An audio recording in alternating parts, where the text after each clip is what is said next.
ایک واقعہ سناتا ہوں خواجہ معین الدین اجمیری کا. عطائے رسول ہند الولی حضرت خواجہ معین الدین اجمیری رحمت اللہ تعالی علیہ. میرے حضرت صاحب فرمایا کرتے ہیں ہم کٹر قادری ہیں، پر ہم کھل کے یہ بات مانتے ہیں کہ ہندوستان کے بادشاہ کا نام معین الدین اجمیری ہے. یہ ببانگ دہل مانتے ہیں. بہرحال ہند الولی حضرت خواجہ اجمیری ہیں. خواجہ اجمیری جب نئے نئے آئے نا یہاں اجمیر شریف میں، آپ نے خیمہ لگایا تھا، کپڑے کا خیمہ لگا کے اس میں رہتے تھے. تو ایک نوجوان تھا، وہ باہر رہتا تھا اجمیر سے، تو وہ آیا کچھ دنوں کے لیے، پڑھائی سے فارغ ہو کے. اجمیر کا رہنے والا تھا لیکن باہر رہتا تھا. جب یہاں آیا نا، وہ عصر کے بعد وہ گزرتا خواجہ اجمیری کے خیمے کے سامنے سے، جھونپڑی کے سامنے سے، تو خواجہ صاحب عصر کے بعد بیٹھ کے رویا کرتے تھے. عاشق دا کام ہی رونا تونا، بنا رویوں نہیں منظوری. یہ عاشق سدا ہی روندا رہندا، پاویں وصل ہوئے تے پاواں دوری. رویا کرتے تھے. تو نوجوان بڑا سادہ سا تھا، بچپن میں والد فوت ہو گئے، صرف ماں ہی ماں تھی. ایک دن اماں سے جا کے کہنے لگا یہ مسلمانوں کا سادھو روتا کیوں ہے؟ اماں کہنے لگی مجھے کیا پتا.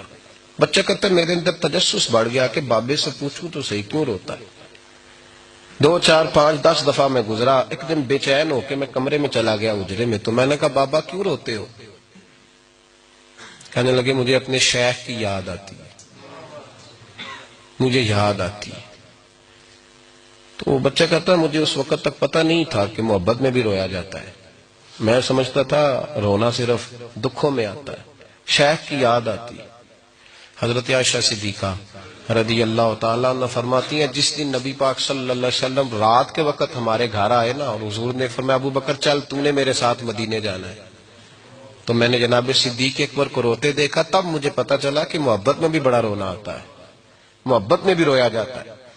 فرماتے ہیں خواجہ اجمیر تو وہ نوجوان کہنے لگا بابا پیار میں بھی رویا جاتا ہے؟ کہاں؟ کہنے لگا میں نے بھی رونا ہے. تو آپ فرمانے لگے 2 شرطیں ہیں کہ کلمہ پڑھ جا، دوسرا میرا مرید ہو جا، آ جائے گا رونا. کہتے بلوش ہی لگ گئی، کبھی آنسو دیکھے ہی نہیں تھے. حضرت اجمیری کہتے ہیں اس طرح کر لے. کہنے لگا جی میں اپنی اماں سے پوچھ لوں. اماں کے پاس گیا تو اماں کہنے لگی بیٹے میں تجھے جانتی ہوں، تیرے دل میں جو بات بچپن سے آ جاتی ہے نا پھر وہ نکلتی کوئی نہیں. تو اس طرح کر لے جس طرح بابا کہتا ہے، اس لیے کہ تو نے پیچھے تو ہٹنا نہیں. جا کے مرید ہو گیا، کلمہ پڑھ گیا. اب بابا جی کہتے ناشتہ بھی میرے ساتھ کرنا ہے، شام کا کھانا بھی، اور فجر کی سیر میں بھی تو ساتھ جائے گا. پریت ہو گئی، پیار بڑھ گیا، پر کٹ گئے، زندگی بابے سے وابستہ ہو گئی. اب چند مہینے جب گزر گئے نا پوری لو لگ گئی. تو بابا جی کہنے لگے بیٹے تیری 3 چھٹیاں ہیں، 3 دن تو نے مجھے ملنے نہیں آنا. بالکل 3 دن کے بعد آنا. اس نے کہا مسئلہ ہی کوئی نہیں، پرواہ ہی نہیں تھی نا، پتہ ہی نہیں تھا. تو وہ چلا گیا گھر، صبح سے شام تک رہا. شام کو اماں نے روٹی دی تو 3 روٹیاں کھایا کرتا تھا، اب ایک لقمہ بھی نہ توڑا جائے. اماں کہتی بیٹے خیر ہے؟ کہا اماں جی پتہ کوئی نہیں، کوئی اندر کمی ہے کسی چیز کی، کوئی خبر نہیں، پتہ کوئی نہیں. خواجہ صاحب رحمت اللہ تعالی علیہ کا وہ مرید اماں بار بار پوچھتی لیکن کوئی بات ہو تو بتائے نا. کچھ نہیں اماں کوئی نہیں. بڑی مشکل سے شام ہوئی، شفق غائب ہوئی، اندھیرا جو چھایا، ساری دنیا بستر پہ لیٹ گئی. تو اس نے اٹھ کے چھت پہ گھومنا شروع کر دیا. بچہ نہ سوئے تو اماں کیسے سوئے؟ اماں بھی چھت پہ آئی. کہا بیٹے کیا بات ہے؟ کہا اماں پتہ کوئی نہیں، کوئی میری نیند اڑا کے لے گیا ہے. بیٹے تو نے روٹی بھی نہیں کھائی؟ کہا اماں کوئی نہیں پتا، کوئی پتہ نہیں. جب 12 بجے کے بعد کا وقت آیا تو پھر ہلکے ہلکے آنسو نکلے، اور جب سحری چمکی تو دھاڑے مار کے رویا. بیٹے کیا ہوا؟ لگا اماں میں نے بابا جی کے پاس جانا ہے، اسے کہے مہربانی کرے، میں نہیں، یہ جدائی میرے بس کا روگ نہیں، اب نہیں میں نہیں رہ سکتا. فجر کی نماز پڑھ کے تو اماں گئی، کہنے لگی مہربانی کر اسے بلا. تو بابا جی کہنے لگے اسے کہے ابھی تو 1 دن گزرا ہے، ابھی تو وقت بڑا پیچھے ہے، ابھی ٹائم ہے. بس اگلے دن کی جو شام ہوئی تو ماں کے قدموں میں گر گیا، کہنے لگا خدا کا واسطہ اسے کہو میرا نہیں گزارا ہوتا، اب نہیں، اب عادی ہو گیا، اب اگر اس کی دید کا نشہ نہ ملا تو مر جاؤں۔ حضرت اجمیری رحمت اللہ علیہ کے پاس اماں روتی ہوئی آئی، کہنے لگی بابا مجھے نہیں پتا تیرا اس کا رشتہ کیا ہے، میں تو ماں ہوں۔ اس کے آنسو گرتے ہیں تو میرا کلیجہ پھٹتا ہے، وہ جب روتا ہے تو میری جان نکلتی ہے، مہربانی کر اسے دید کا نشہ دے، میرا بیٹا ہے بلکتا ہے دیکھا نہیں جاتا۔ جب یہ لفظ کہے تو آپ فرمانے لگے ماں تو اب ایس کرنی کی ہو تو میرے رسول دیدار منع کر دیتے ہیں، تو ماں بن کے آئی ہے تو تجھے کیسے روک دوں؟ فرمایا جا اسے کہہ آ جائے۔ اب وہ وہاں سے نکلا تو دوڑا آیا اور آ کے کھڑا ہوا تو حضرت اجمیری مریدوں کو سبق پڑھا رہے تھے، کتاب کھلی ہوئی، بات ہو رہی تھی مریدوں کے ساتھ گفتگو ہو رہی۔ وہ آ کے کھڑا ہو گیا، ایک نظر یوں اٹھائی تو دروازہ، بڑی دیر سے کھڑا، یوں نظر اٹھائی اس کی طرف دیکھا، بس دیکھا ہی تھا کہ وہ دھاڑے مار کے رونے لگا۔ تو حضرت اجمیری نے مسکرا کے ایک جملہ کہا، فرمایا پتہ چل گیا محبت میں بھی رونا آیا کرتا ہے، پتہ چل گیا، دوڑ کے قدموں میں آیا۔ اور پھر لوگ کہتے ہیں جب وہ آیا نا تو آنسو حضرت اجمیری کے بھی نکل گئے، رو پڑے، آہیں نکلی۔ فرمانے لگے بیلیا رات سویا نہیں نا؟ کہا حضور نہیں۔ فرمایا میں بھی نہیں سویا، تو اگر بیدار تھا تو کل شام روٹی نہیں نہ کھائی؟ حضور نہیں کھائی۔ فرمایا میں نے بھی کوئی نہیں کھائی۔ یہ محبت دو طرفہ ہوتی ہے، یک طرفہ تھوڑی ہوتی ہے، اگر تو نے نہیں کھائی تو میں نے کب کھائی؟ میرے بھائی ہمارے مشائخ نے محبت کی زنجیروں میں باندھا مریدوں، تو بند گئے، گزارے ہی نہیں ہوتے تھے۔ قطب الاقطاب حضرت خواجہ قطب الدین بختیار کاکی رحمت اللہ علیہ فرماتے میں حضرت خواجہ معین الدین چشتی رحمت اللہ علیہ کی خانقاہ میں بیٹھا تھا، اچانک ایک تاجر، ایک دنیا دار شخص آیا۔ حضرت خواجہ معین الدین چشتی رحمت اللہ تعالی علیہ کے سامنے بیٹھے ہوئے آپ کے ایک مرید شیخ علی علیہ رحمہ جن کا نام تھا، ان کی طرف وہ تاجر تیزی سے بڑھا اور شیخ علی کا گریبان پکڑ لیا۔ میرے پیسے کب دو گے اور کتنے وعدے کرو گے؟ لاؤ میری رقم واپس کرو۔ حضرت خواجہ معین الدین چشتی رحمت اللہ علیہ ساری صورتحال سے بے خبر تھے، جلدی سے اٹھے اور اٹھ کر کے اس تاجر سے کہا کہ معمہ کیا ہے، بات کیا ہے؟ کہ حضور بہت عرصے تھے آپ کے اس مرید شیخ علی نے میری رقم دینی ہے اور واپس نہیں کرتا۔ خواجہ صاحب علیہ رحمہ نے شیخ علی کی طرف دیکھا اور فرمایا یہ معاملہ کیا ہے؟ عرض کی حضور غریب ہوں، کمزور ہوں، تنگ دست ہوں، قصدن ایسا نہیں کر رہا، اس سے کچھ مہلت لے چکا ہوں، وہ ختم ہوئی، اب اور مہلت کا سوالی ہوں اور یہ مجھے مہلت دینے کو تیار نہیں ہے۔ خواجہ اجمیر علیہ رحمہ نے اس تاجر کی طرف دیکھا اور فرمایا غریب ہے، مجبور ہے، اس وقت تنگ دست ہے، اس کو کچھ مہلت دے دو، یقیناً تمہاری رقم لوٹا دے گا۔ اس نے حضرت خواجہ علیہ رحمہ کے ساتھ بھی توہین آمیز لہجہ معاذ اللہ اختیار کیا، ابھی لے کر کے جاؤں گا، پوری رقم لے کر کے جاؤں گا، ورنہ نہ صرف یہ کہ اسے رسوا کروں گا بلکہ میں اسے بازاروں میں کھینچوں گا۔ خواجہ قطب علیہ رحمہ فرماتے ہیں جتنے لوگ وہاں بیٹھے تھے ان سب کی طرف جب شیخ علی دیکھتے تو کمزور پڑتے، روتے، میرے پیر بھائیوں کے بیچ آ کر سرعام اتنے لوگوں میں میری اتنی رسوائی کر ڈالی۔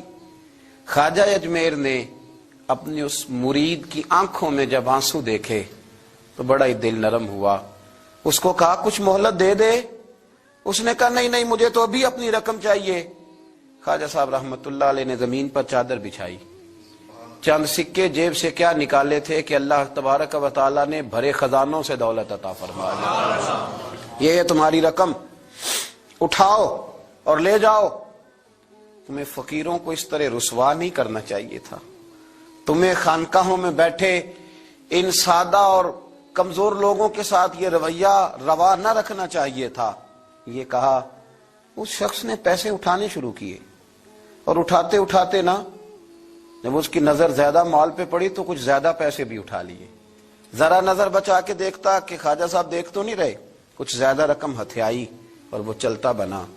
حضرت خواجہ علیہ رحمہ نے شیخ علی کو تھپکی دی، فرمایا اللہ نے تمہاری عزت رکھی، پر ایک بات میری یاد رکھنا، جب بھی بھروسہ کرنے کو دل ہوا جب بھی کسی طرف سہارا ڈھونڈنے کا دل ہوا تو یا خدا کی طرف دیکھنا یا محمد مصطفیٰ کی طرف دیکھنا صلی اللہ علیہ وسلم۔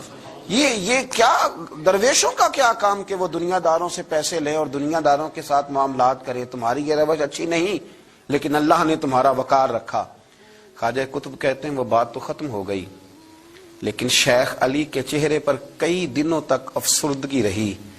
وہ ان سب لوگوں کو پلٹ پلٹ کے دیکھتے جن کے سامنے آ کے اس نے گریبان پکڑا تھا، تو بیچاروں کی طبیعت بگڑتی، دل پہ افسوس ہوتا، اس کو ایسا نہ کرنا چاہیے تھا، میری غریبی کا یوں مذاق نہ اڑاتا۔ کہتے ہیں چند ہفتے گزرے تو اس تاجر کو ہم نے دوبارہ خواجہ صاحب کی خانقاہ میں داخل ہوتے دیکھا، لیکن اب کہ وہ بڑا ہی پریشان آیا، اب کہ وہ بڑا ہی افسردہ آیا، اب کہ وہ آیا تو ہانپتا کامتا تڑپتا آیا، چادر بڑی ساری اوڑھ رکھی ہے، آتے ہی حضرت خواجہ کی خدمت میں بیٹھا، تڑپ کے رونے لگا، کہنے لگا اجمیر کے بادشاہ بھول گیا تھا، معافی ہو سکتی ہے، غلطی ہو گئی تھی، درگزر کا سوالی بن کے آیا ہوں۔ عطائے رسول ہند الولی غریب نواز رحمت اللہ تعالی علیہ فرمانے لگے پہیلیاں نہ بجھا، جو بات ہے اس کو کھول کر کے بیان کر، فقیر تیری ہر بات سننے کو اور درگزر کرنے کو تیار ہے۔ اس نے اپنا ہاتھ چادر کی اوٹ سے نکالا تو کہنے لگا حضور خشک ہو گیا ہے، اٹھتا ہی نہیں، حضور تکلیف میں ہوں، آزمائش میں ہوں۔ ہوا دراصل یہ تھا کہ میں نے نا وہ میں نے سکے اٹھاتے اٹھاتے نا آپ سے نظر بچا کے کچھ زیادہ اٹھا لیے تھے، تو آپ کی ناجائز دولت، میں نے آپ کی دولت کو ناجائز حاصل کر لیا تھا، تو حضور اس سبب سے میرا ہاتھ چھل ہو گیا، مجھے اتنے لینے چاہیے تھے جتنے میرے بنتے تھے، میں نے ناجائز پیسے لے لیے۔ خواجہ اجمیر فرمانے لگے دنیا دار ہے تو ابھی تک دنیا داری میں ہی اڑا ہوا ہے، تو دنیا دار ہے تو ابھی تک تیرا خیال سکوں میں، پیسوں میں، دھیلوں اور اشرفیوں میں اڑا ہوا ہے۔ فرمانے لگے مجھے پتا تھا تو زیادہ اٹھا رہا ہے، لیکن فقیر کے پاس جو خزانے ہیں وہ اس کے ذاتی نہیں، وہ رب کریم کے دیے ہوئے ہیں۔ اللہ کے خزانوں میں سے کوئی لے گیا تو لے گیا، لیکن تو یہ کیا سمجھتا ہے کہ زیادہ سکے اٹھانے کی وجہ سے تیرا ہاتھ چھل ہوا ہے؟ یہ اس لیے تیرا ہاتھ خشک ہو گیا ہے کہ تو نے ایک فقیر اور درویش کو بھرے مجمع کے اندر رسوا کر ڈالا تھا۔ تیرا زیادہ پیسے لینے کی وجہ سے ہاتھ کمزور نہیں پڑا، بلکہ وہ جو تو نے اس غریب کے گلے میں ہاتھ ڈالا تھا اور اسے رسوا کر ڈالا تھا، تو کیا سمجھتا ہے وہ لاوارث ہے؟ اگر وہ کمزور ہے، تنگ دست ہے، تو بندہ تو رب کریم کا ہی ہے نا۔ جو تاجر، سیٹھ، نواب اور ذمہ دار کا رب ہے، غریبوں کا بھی وہی رب ہے، ان مسکینوں کا بھی وہی رب ہے، ان کمزوروں کا بھی وہی رب ہے۔ کہنے لگا حضور معافی کا سوالی ہوں۔ فرمایا اٹھ کے جا اور بھرے مجمع میں جا کے ایک دفعہ اس درویش سے معافی مانگ، مجھے امید ہے عرش کا رب تیرے سارے گناہ معاف فرما دے گا۔ ایک دفعہ معافی مانگ لے، جا سوال کر لے۔ وہ شیخ علی کے سامنے آ کے کھڑا ہوا، وہ کہنے لگا اگر آپ معاف کر دیں تو میری تکلیف دور ہو جائے گی۔ شیخ علی کی آنکھوں میں چھم چھم آنسو برسے۔ کہنے لگا آپ نے معاف کیا کہ نہیں کیا؟ کہنے لگے یار تو تاجر ہے، تو ذمہ دار ہے، تیرے دل میں پتہ نہیں کیا تصور ہے، پر میں نے تو معاف کرنا ہی ہے، اس لیے کہ نہ میں تاجر ہوں، نہ میں ذمہ دار ہوں، نہ میں دنیا دار ہوں، میں تو غریب نواز کا ماننے والا ہوں۔ میری مجبوری یہ ہے کہ جس شخص کا میں نوکر ہوں نا، اس نے سکھایا ہی معاف کرنا ہے، جس کے در دولت پہ میں رہتا ہوں انہوں نے درگزر کرنا سکھایا ہے۔ ادھر جب معافی ہوئی تو خواجہ اجمیر نے تھپکی بھی دی، دعا بھی فرمائی، رب کریم نے شفا عطا فرما دی۔ تو خواجہ اجمیر فرمانے لگے میاں جا، تیری تندرستی ہوگی، چلا جا۔ کہنے لگا حضور اب کس نے جانا ہے، اب تو میں تیری دہلیز پہ جھاڑو دیا کروں گا۔ یہ ہاتھ جو تیری دعا کی برکت سے شفا یاب ہوا ہے اجمیر کے والی، اب میں یہاں جھاڑو دوں گا، اب میں یہاں نوکری کروں گا۔